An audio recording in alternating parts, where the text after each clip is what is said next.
Abraço também especial para quem está conosco acompanhando a Rádio Bandeirantes de Brasília, a caçulinha aqui da nossa rede que completou um mês nesta semana. Já já a gente vai à redação da Rádio Bandeirantes de Brasília falar com a reportagem, porque tem muita coisa que aconteceu nessa semana e que a gente vai dividir aqui com você no Jornal Gente. Aliás, pessoal, a gente está chegando em mais um desfecho aqui nesse final de semana, com mais coisa em aberto do que uma situação transparente que a gente possa dividir com vocês. Um imbróglio que eu não me lembro de ter visto, com tanta coisa interligada e tanta situação que nunca aconteceu.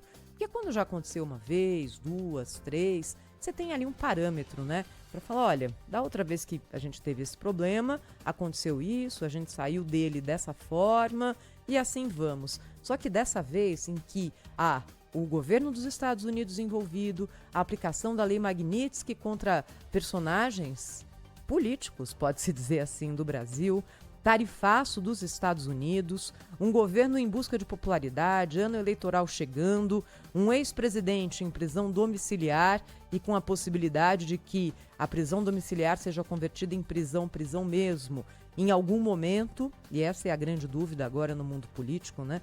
Qual vai ser a decisão de Alexandre de Moraes em relação à argumentação da defesa de Jair Bolsonaro? Ontem à noite, os advogados de Bolsonaro fizeram a sua manifestação ao Supremo Tribunal Federal e escreveram aquilo que todo mundo tinha certeza que eles iriam responder ao ministro Alexandre de Moraes.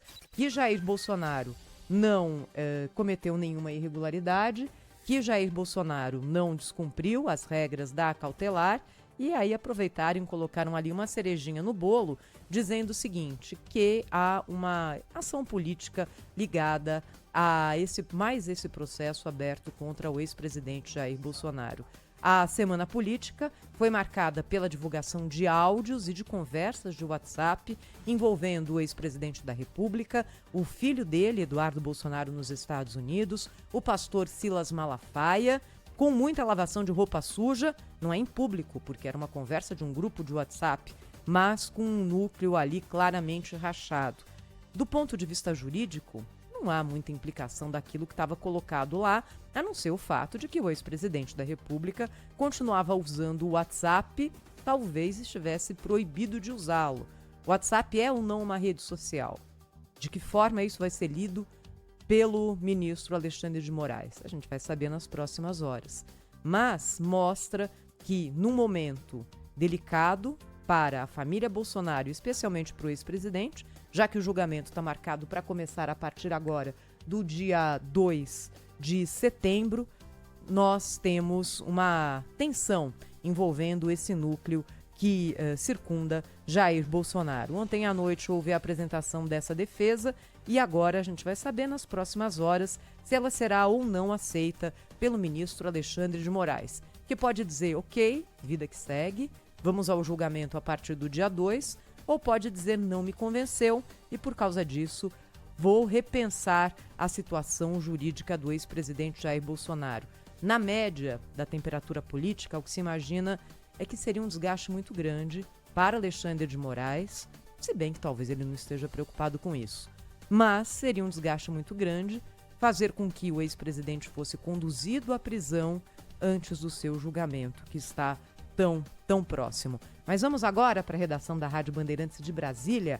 O repórter Vitor Gomes está aqui ao vivo conosco para trazer mais detalhes do que disse a defesa do ex-presidente Jair Bolsonaro e de que forma essa história toda repercutiu no mundo político em Brasília. Muito bom dia, Vitor. Olá, Thaís. Bom dia para você, a todos que acompanham o Jornal Gente. Pois é, a Procuradoria-Geral da República vai se manifestar até quarta-feira sobre os argumentos apresentados pela defesa de Jair Bolsonaro no inquérito sobre suposta obstrução de justiça. Ontem, os advogados do ex-presidente enviaram explicações ao ministro do Supremo, Alexandre de Moraes, sobre supostos descumprimentos de medidas cautelares e risco de fuga. Na manifestação, a defesa sustenta que o ex-presidente não violou as condições e diz que não há risco de fuga, como suspeita a Polícia Federal. Jair Bolsonaro e o filho Eduardo foram indiciados por tentativa de obstrução de justiça na ação sobre a tentativa de golpe de Estado em 2022. Para a defesa, há um vazio de indícios nas suspeitas da PF. Os advogados pedem que Alexandre de Moraes reconsidere a prisão domiciliar do político do PL. Segundo a defesa do ex-presidente, a existência de um rascunho de pedido de asilo político na Argentina, no telefone de Bolsonaro, não configura possibilidade de fuga do Brasil. Eles destacam ainda que ele nunca esteve proibido de trocar mensagens pelo celular via WhatsApp, por exemplo, ou de se manifestar. Dados do Conselho de Controle de Atividades Financeiras mostram que de março de 2023 a junho deste ano, o ex-presidente movimentou mais de 44 milhões de reais. O detalhamento desse número do COAF revela que quase metade entrou via Pix. O salário do ex-presidente no PL corresponde a menos de 3%. Os maiores gastos foram com advogados e em transferências à mulher Michele e ao filho Eduardo. A Polícia Federal sugere que a possibilidade de lavagem de dinheiro e de outros crimes associados através dessas movimentações. A defesa nega e sustenta que o objetivo desse apontamento seria desmoralizar Jair Bolsonaro. O vice-líder da oposição na Câmara, o Biratan Sanderson, classificou o processo contra o ex-presidente de perseguição. Não temos um processo, temos uma farsa. O indiciamento é ilegal, ilegítimo e tem que ser urgentemente anulado. O clima no Supremo é de expectativa para o julgamento do processo por tentativa de golpe de Estado, marcado para 2 de setembro. Ontem, no encontro promovido por um grupo de empresários no Rio, o ministro do STF, André Mendonça, discursou. A fala dele foi avaliada na corte como um recado sobre o julgamento. Nós todos precisamos fazer um compromisso público de que o bom juiz ele tem que ser reconhecido pelo respeito, não pelo medo. Que as suas decisões gerem paz social e não caos, incerteza e insegurança. Que o bom político viva para servir e não para se servir.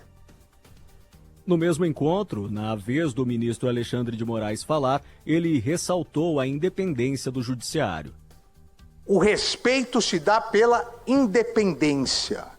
Um judiciário vassalo, covarde, um judiciário que quer fazer acordos para que o país momentaneamente deixe de estar conturbado, não é um judiciário independente.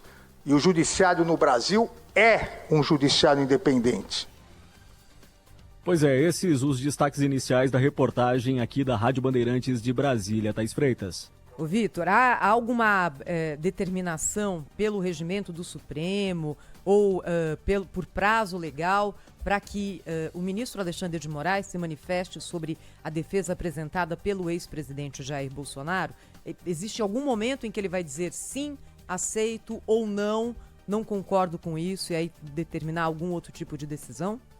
Pois é, Thaís, ouvintes da Rádio Bandeirantes, o que se espera aqui é que o ministro está aguardando a manifestação da PGR em relação à manifestação também da defesa do ex-presidente Jair Bolsonaro. E que após essa manifestação do Procurador-Geral da República, o ministro Alexandre de Moraes possa então se manifestar.